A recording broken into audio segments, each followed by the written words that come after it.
तो फ्रेंड्स, आजकल जो मैट्रिमोनियल डिस्प्यूट्स हैं वो बढ़ते ही जा रहे हैं और जब भी एक हस्बैंड और वाइफ के बीच में कोई डिस्प्यूट होता है और बात तलाक तक आ जाती है तो अक्सर जो कपल्स हैं वो कंफ्यूज होते हैं कि हम किन किन तरीकों से तलाक ले सकते हैं और तलाक लेने के लिए सबसे आसान तरीका कौन सा है। क्या हम ऑनलाइन या नोटरी के थ्रू भी तलाक ले सकते हैं या फिर अगर हम कंटेस्टेड डिवोर्स के लिए जाते हैं तो हमें कौन सा ग्राउंड लेना चाहिए। तो फ्रेंड्स, आज की इस वीडियो में आपकी तलाक को लेकर सारी ही कंफ्यूजन्स दूर होने वाली हैं, इसीलिए इस वीडियो को शुरू से अंत तक जरूर देखें। तो फ्रेंड्स, मैं हूं एडवोकेट ज्योति और आप देख रहे हैं हमारा चैनल लीगल स्टोर हाउस। अगर आपने हमारे चैनल को अभी तक सब्सक्राइब नहीं किया है तो प्लीज चैनल को सब्सक्राइब कर लें और नीचे दिए गए बेल आइकन को भी ऑन कर लें, क्योंकि लॉ से रिलेटेड ऐसी इंपॉर्टेंट इन्फॉर्मेशन हम आपके लिए लेके आते रहते हैं। तो फ्रेंड्स, बिना किसी देरी के शुरू करते हैं आज की इस वीडियो को।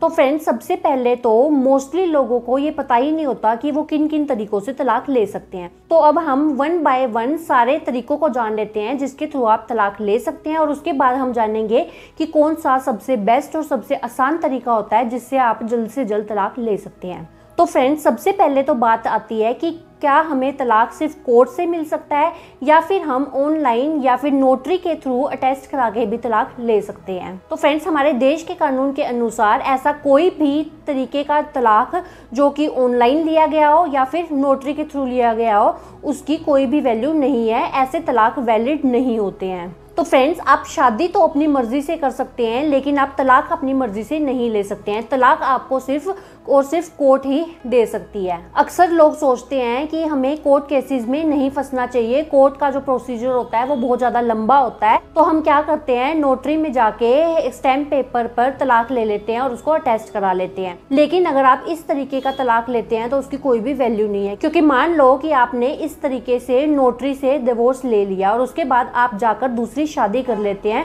तो हो सकता है कि जो आपका पति या पत्नी है वो आपके ऊपर बाइगेमी का केस फाइल कर दे, तो उस केस में आपको बाइगेमी के ऑफेंस के लिए सजा मिल सकती है। तो आपको कभी भी किसी की बातों में नहीं आना है और इस तरीके का कोई भी तलाक नहीं लेना है। अब इसके बाद आता है कंटेस्टेड डिवोर्स, जहां पे आपको डिवोर्स के लिए कंटेस्ट करना पड़ता है। अब मान लो कि पति या पत्नी में से कोई एक तो तलाक लेना चाहता है लेकिन जो दूसरा पार्टनर है वो तलाक नहीं चाहता है, तो ऐसी सिचुएशन में अब आप तलाक कैसे लेंगे? तो उस सिचुएशन में आप कंटेस्टेड डिवोर्स के थ्रू तलाक ले सकते हैं। लेकिन यहाँ पे कंटेस्टेड डिवोर्स के लिए हिंदू मैरिज एक्ट के सेक्शन 13B में डिवोर्स के कुछ आधार, कुछ ग्राउंड्स दिए गए हैं। सिर्फ उन्हीं बेसिस पे आप तलाक ले सकते हैं, जैसे कि एडल्ट्री, डेजर्शन और क्रुएल्टी।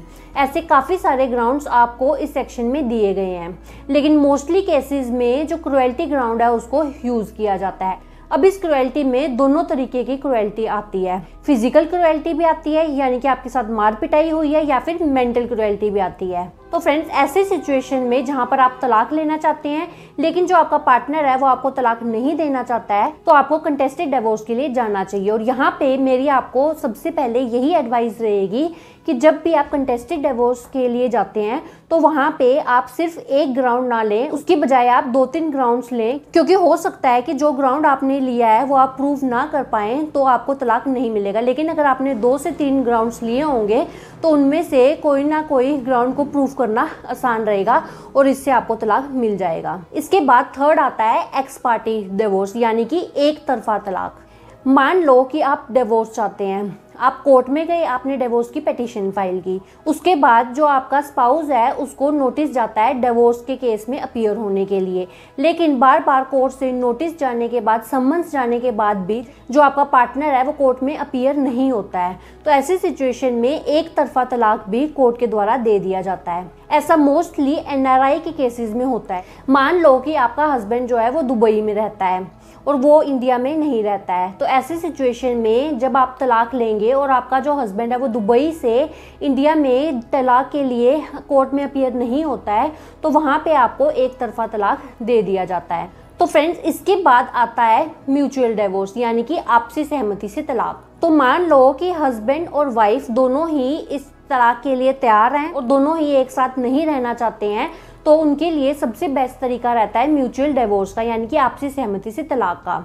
तो फ्रेंड्स, अगर हस्बैंड वाइफ आपसी सहमति से तलाक लेना चाहते हैं तो उसके लिए सबसे इम्पोर्टेंट कंडीशन ये है कि हस्बैंड वाइफ की शादी को यहाँ पर 1 साल का होना ज़रूरी है। शादी के 1 साल के बाद ही आप इस तरीके से तलाक ले सकते हैं। तो म्यूचुअल डिवोर्स जब आप फाइल करते हैं तो वहाँ पे आपको एक सेटलमेंट डीड भी देनी होती है, जहाँ पे आपने अपने डिवोर्स की सारी कंडीशंस लिखी होती हैं।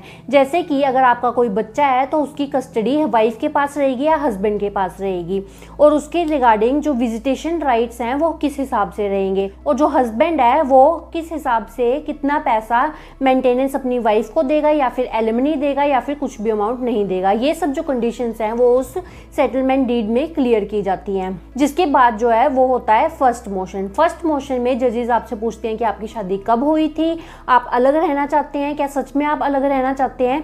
ये सब बेसिक डिटेल्स पूछने के बाद जो जजेस हैं वो आपको 6 महीने का कूलिंग पीरियड देती हैं। तो म्यूचुअल डिवोर्स के केस में आपको फर्स्ट मोशन के बाद 6 महीने का वेटिंग पीरियड दिया जाता है, क्योंकि हो सकता है कि इन 6 महीनों के अंदर हस्बैंड वाइफ का जो डिस्प्यूट है वो सोल्व हो जाए और उनके जो भी मनमुटाव हैं वो दूर हो जाए और उनको टाइम मिल सके कि वो अच्छे से डिसीजन ले सके कि उनको तलाक चाहिए या नहीं चाहिए। क्योंकि तलाक लेने का डिसीजन बहुत ही इंपॉर्टेंट डिसीजन होता है जो कि जल्दबाजी में और गुस्से में नहीं लिया जाना चाहिए।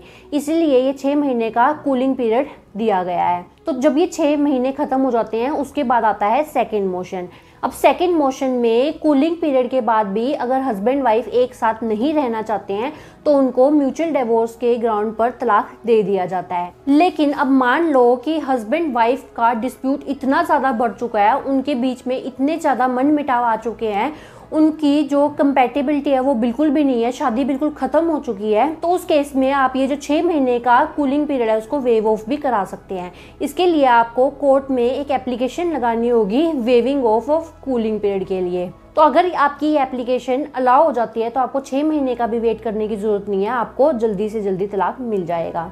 इसके बाद हमारे देश में आजकल एक नया ग्राउंड आया है जिसके बेसिस पे ऑनरेबल सुप्रीम कोर्ट जो है वो तलाक दे रही है।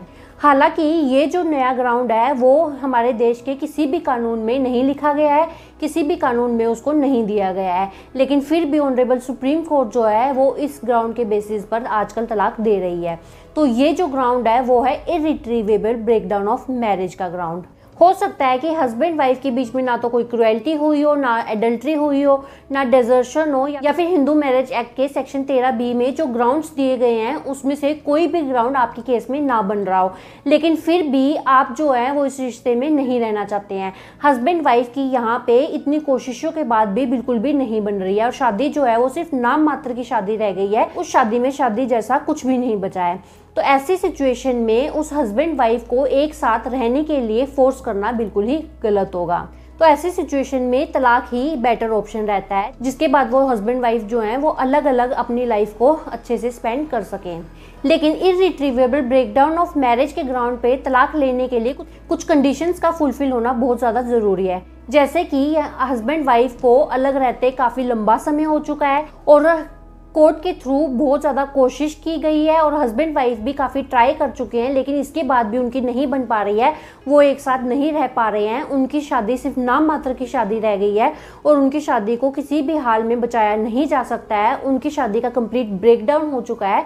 तो इन कंडीशंस में अगर आप फॉल करते हैं तो आप इर्रिट्रीवेबल ब्रेकडाउन ऑफ मैरिज के चलते तलाक ले सकते हैं। हालांकि ये जो ग्राउंड है ये देश के किसी भी कानून में नहीं दिया गया है, लेकिन ऑनरेबल सुप्रीम कोर्ट जो है वो आर्टिकल 142 ऑफ कॉन्स्टिट्यूशन का यूज करके इस बेसिस पर आपको तलाक ग्रांट कर सकती है। तो फ्रेंड्स, ये तो थे सारे ऑप्शंस जो कि आपके पास अवेलेबल है तलाक लेने के लिए, लेकिन यहाँ पे सबसे आसान तरीका और कौन सा ऐसा तरीका है जिसके थ्रू आपको जल्द से जल्द तलाक मिल सकता है, क्योंकि यहाँ पे हमने देखा है कि तलाक के केसेस जो हैं वो कई बार सालों साल तक चलते रहते हैं, कई साल तक ये केसेस चलते हैं, उसके बाद भी तलाक नहीं मिल पाता है। तो यहाँ पे मेरी आपको यही एडवाइस रहेगी कि अगर आप तलाक लेना चाहते हैं तो सबसे बेस्ट ऑप्शन है आपसी सहमति से तलाक लेना। तो कभी भी अगर हस्बैंड वाइफ के बीच में डिस्प्यूट होता है और लड़ाई झगड़ा होता है और बात तलाक तक आ जाती है, तो यहाँ पे हस्बैंड वाइफ को सबसे पहले सेटलमेंट करके आपसी सहमति से तलाक लेने की ट्राई करनी चाहिए, क्योंकि आपसी सहमति से अगर आप तलाक लेते हैं तो वहाँ पे आपका टाइम, आपका पैसा, आपकी एनर्जी और आपके काफ़ी साल बच जाते हैं और आपको इजीली जल्दी से जल्दी तलाक मिल जाता है। और इस तरीके से आप तलाक लेके बहुत जल्द अपनी जो लाइफ है वो नए सिरे से शुरू कर सकते हैं। तो फ्रेंड्स आई होप अब आपके तलाक को लेकर सारे डाउट्स क्लियर हो गए होंगे। तो फ्रेंड्स अगर ये वीडियो आपको अच्छी लगे तो वीडियो को लाइक करें और शेयर करें। तो फ्रेंड्स इस वीडियो में इतना ही। अपना कीमती समय में देने के लिए धन्यवाद।